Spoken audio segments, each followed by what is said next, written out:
Muchas gracias, Magdalena, por tu ponencia, por el tiempo. Y bueno, ya tendremos con el público para hacer preguntas al final de esta sesión. Seguimos con Marina Mangarrese a continuación. Buenas tardes a todos y a todas. Es un placer estar acá. Es un honor también haber sido parte y estar siendo parte de este primer encuentro latinoamericano de antropología y diseño en América Latina. Mi pertenencia institucional es doble. Pertenezco a la Universidad de Palermo y a la Universidad de Buenos Aires, y estoy acá para repasar, para recorrer juntos el campo de la artesanía Sesteri Pilaga. Y quiero comenzar presentándoles un mapa, y este mapa es, en primera instancia, si pudieran prestar atención luego a las fotos, y yo voy a ir pasando. Espera un minuto. Buenísimo. ¿Por qué estoy trayendo acá el mapa de la pertenencia y de la cantidad de pueblos indígenas que hay en Argentina, que son 38, que la mayoría vive en áreas urbanas? La mayoría de los pueblos indígenas de Argentina, que son 38, viven en áreas urbanas. Esto es el resultado de un despojo territorial histórico, etc. Pero me parece que está bueno situar de qué estamos hablando cuando hablamos de pueblos indígenas en Argentina en particular. Hay un total de casi 1 millón de personas de autoadscripción indígena en la Argentina, que es el 2,4% del total de la población, ¿sí?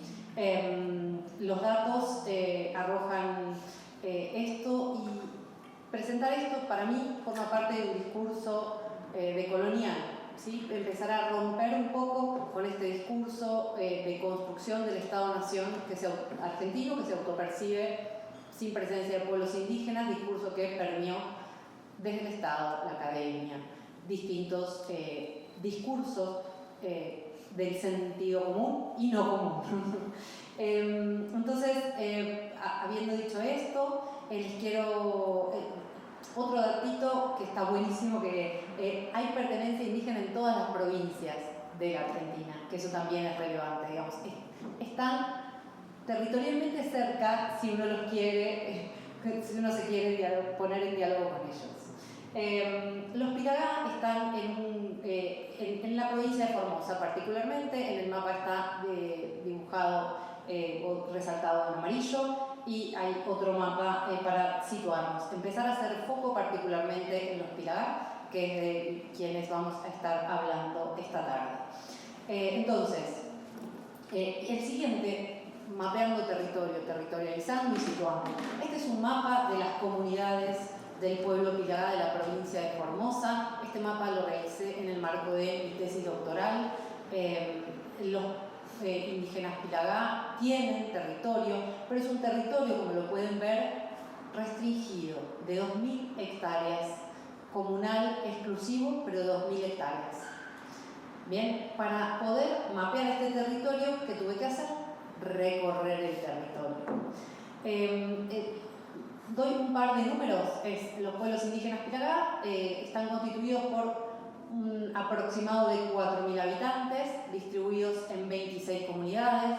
La Argentina reconoció la preexistencia étnica y cultural de sus pueblos indígenas, y la provincia de Formosa reconoció estos territorios recortados claramente. Bueno, hechas todas estas aclaraciones del caso, situados aquí lo más en territorio que podemos, les cuento otro dato que también tiene que ver con situar, con dar cuenta. Los pueblos indígenas en Argentina tienen necesidades básicas insatisfechas en un promedio bastante mayor del resto de la población. La población con necesidades básicas insatisfechas en el departamento donde habitan los pueblos indígenas es del 26%. El otro porcentil, que es el de la provincia es del 19,27%, es decir, es más bajo en el resto de la provincia y es muchísimo más bajo en el nacional, que es del 9%. Bien, les cuento un poco, como ya poniéndonos en diálogo, puedo dar cuenta que estoy haciendo el camino inverso. No les conté, yo soy antropóloga de formación de grado y de doctorado. Me desempeño como investigadora en la Facultad de Filosofía y Letras en el área de antropología. Doy clases de antropología, estoy muy atravesada y situada en la antropología. Ahora bien, la propuesta es contarles cómo comencé y quiero, y la propuesta es cómo dialogo, cómo llegó el diseño. Y también forma parte de una tensión muy estructural de mi disciplina que tenía que ver con estudiar la cultura material hasta 1950, luego descubrir que las artesanías son un proceso social de la mano de grandes académicos y por suerte surgieron con un nodo acá en México de la mano de García Canclini, Novelo, etc. Pero la antropología, ¿qué hizo? Para no ser tildada de objetualizante, se peleó con la materialidad, con la técnica. Entonces, la propuesta que vengo haciendo de mi recorrido es, ahora bien, ¿por qué la decisión? ¿Por qué que sea un proceso social implica que yo me tengo que pelear con la técnica? No pelear o no considerar o subestimar o no dar cuenta de la forma, de cómo el material se teje, de cómo ese tejido condiciona el proceso social y no puede ser escindido de ese proceso social en sí mismo. Bien, dicho esto, les cuento un poco con quienes he trabajado. Trabajo con la comunidad Pilagá, con el pueblo Pilagá, con dos comunidades en particular desde hace más de 15 años. Recorrí el territorio, territorio que les conté que mapeé, junto con las mujeres, y ahí descubrí, quienes me han escuchado alguna otra vez ya saben la historia, ahí descubrí que el territorio se recorre, entre otras cosas, pero las mujeres lo recorren principalmente con fines de aprovisionamiento artesanal. ¿Lo recorren cómo? Lo recorren en la mañana, lo recorren en grupo, lo recorren con machete y un palo gancho para acceder al centro de la palma. ¿Y qué juntan? Juntan una fibra que se llama, que viene de la palma del carandillo. Ellas son Soledad, que tiene la pollera azul, que es de la comunidad periurbana, donde las periurbanías son pueblos, son urbes, que son barrios que nosotros en Argentina decimos barrios precarios de poblaciones en situación de vulnerabilidad. Bien, Soledad, que es la jóvena, es de la comunidad periurbana de La Bomba, y yo les pido que presten atención a esa cajita que tienen, ¿no? Las mujeres permanentemente transitan con esas cajitas. ¿Qué son? Son cajas que contienen fibras listas para ser incorporadas en las artesanías. También tienen artesanías en proceso. Son su mochila, su extensión corporal. Son eso junto con lo que viven. Y eso que desarrollan, hacen y atraviesa toda su vida. El quehacer artesanal está tejido con su cotidianidad. Y las otras dos mujeres, la mujer que está tejiendo, para variar, de negro, se llama Delia, y al lado está su madre, también acá, relaciones familiares, estas comunidades extendidas, se teje junto con, se circula la materia prima artesanal, no se circulan las artesanías. Acá hay una autoría, hay un tipo de punto, hay una tensión, hay una marca de cada artesano que en general no se negocia salvo que se venza algún pedido.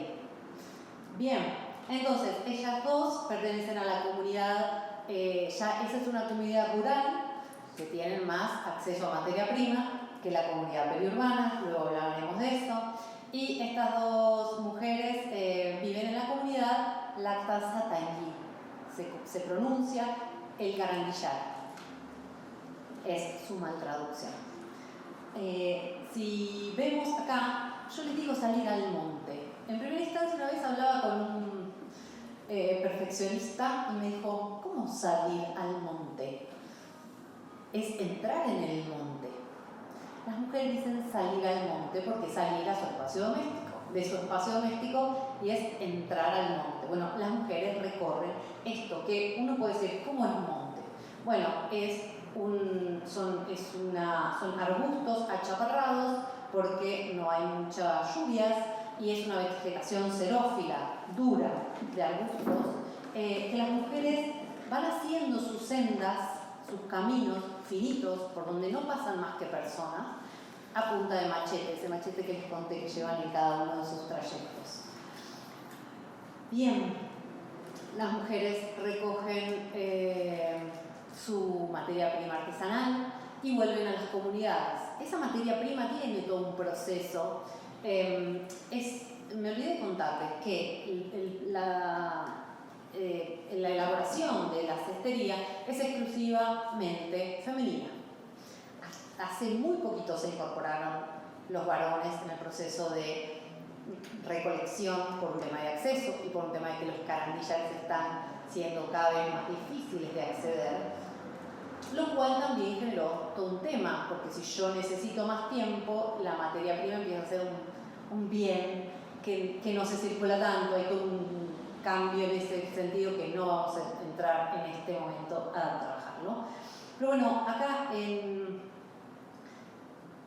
mi intento de amigarme con los procesos, con dar cuenta con que esto es importante, mapeé y relevé que el proceso de elaboración artesanal consta de 5 pasos. De la recolección que yo les conté, luego hay un tema de secado.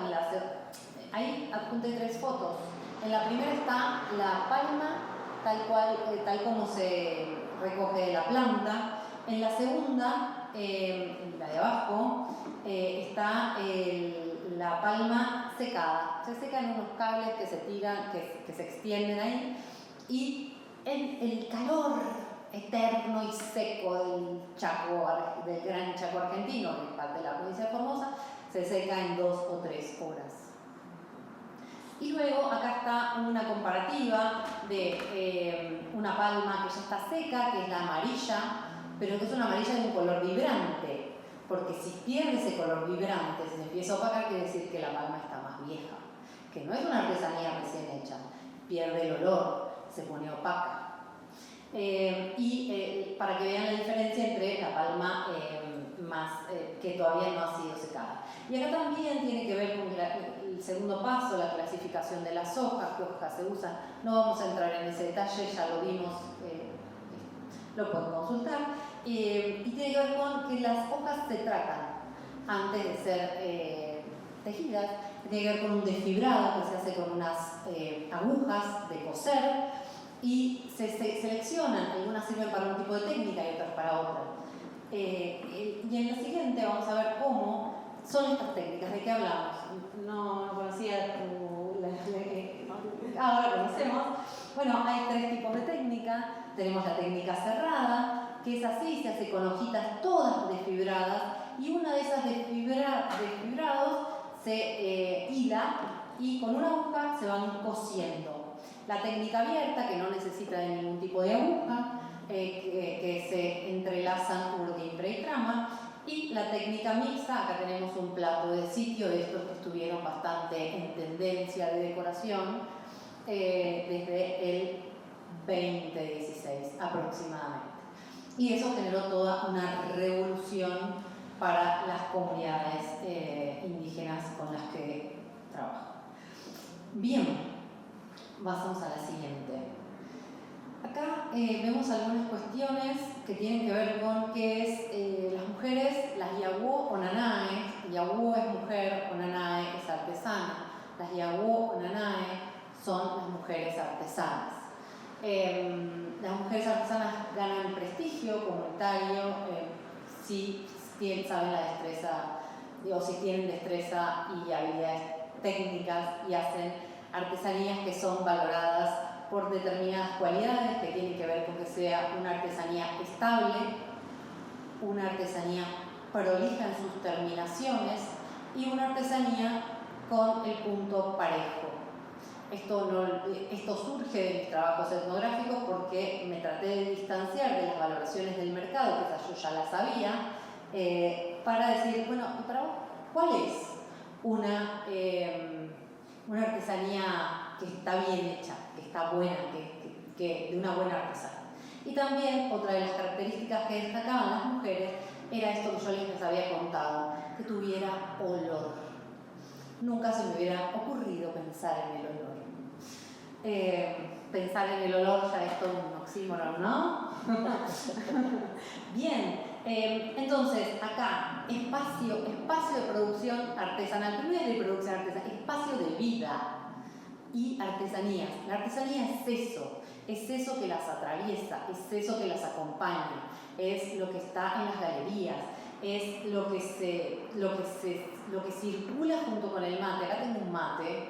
Bueno, las mujeres Pilagá toman mate todo el día, como yo, y con el mate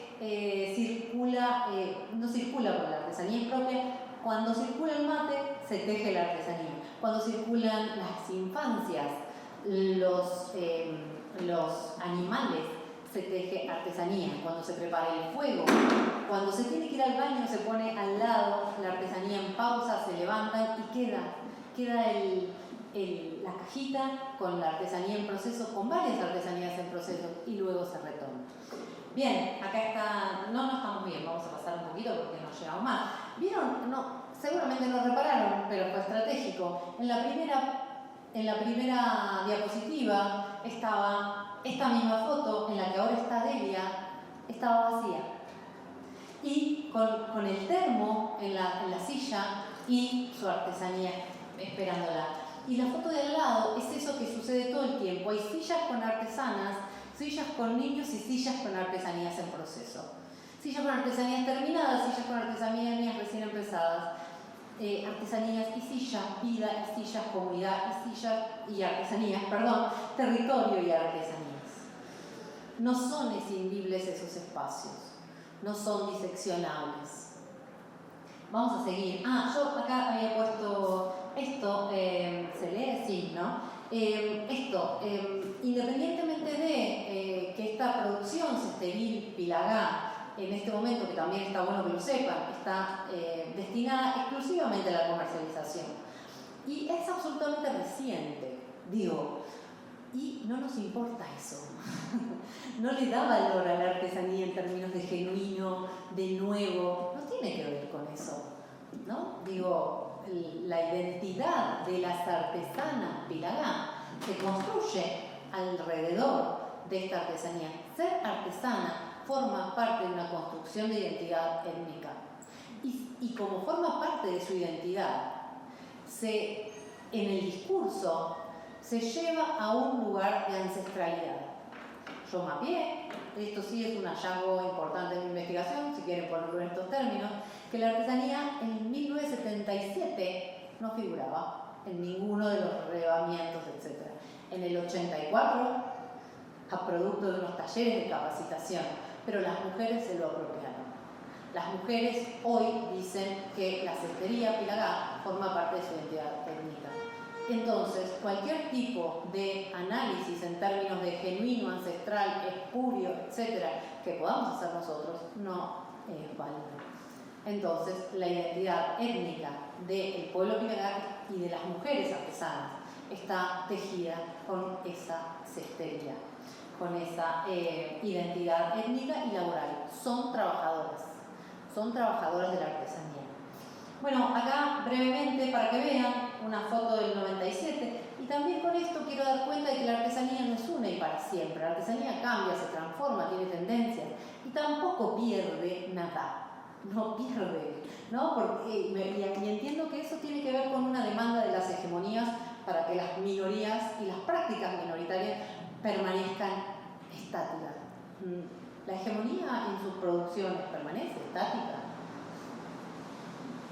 Entonces tenemos ahí una feria tenemos una producción cesteril que innova con PET, con plástico, y luego tenemos esta prolífica producción del bojo. Y la última es una foto que me mandó una artesana, una de las pocas artesanas que puede vivir de manera autónoma a partir de sus actos de agencia y de contactos para vender directamente las artesanías a su círculo, a su circuito y por redes sociales. Pero eso no es la mayoría, no nos da tiempo acá. El campo de la artesanía está muy atravesado por múltiples actores, ONGs, el Estado, particulares, etc. Pero es complejísimo y hay ahí en ese campo relaciones de poder y asimetrías que hacen que las mujeres muchas veces no puedan elegir a quién le venden. Muchas veces tengan que abandonar el trabajo artesanal para ponerse a hacer trabajos mal pagos como limpiar casas, porque no pueden sostener el circuito de venta artesanal con su esporadicidad. Bien, entonces ya el tiempo apremia. Esto también es artesanía y hacer artesanal. Es comer con las mujeres, es estar con sus niños, es ver cómo juegan sus infancias, es comer tortas fritas con harina, tomar mate y hablar de los amores, de las peleas familiares. Eso es mapear el campo artesanal y estar y pensar la artesanía juntas. Así que quería cerrar con esto y tiene que ver con esto que me anticipé a decirlo al principio. Mi recorrido tiene que ver con el descubrir la importancia de la no escisión entre la materialidad, entre este proceso, en este tejer, en esta artesanía que es proceso social, pero es técnica, pero es esa materialidad que se impone, son esos tiempos, es la salud que dice que hoy no puedes tejer esta artesanía y vas a tener que hacer esta otra porque te duelen los dedos. Son las tareas de cuidado por las que están atravesadas las mujeres, que hacen que ese día no puedan cumplir el pedido porque tienen que asistir a sus hijos o ir a cargar el agua o ir a retirar mercadería.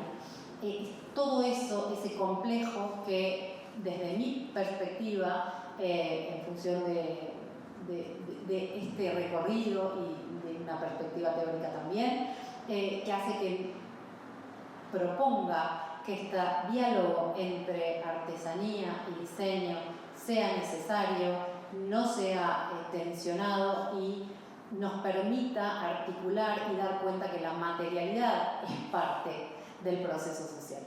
Muchísimas gracias.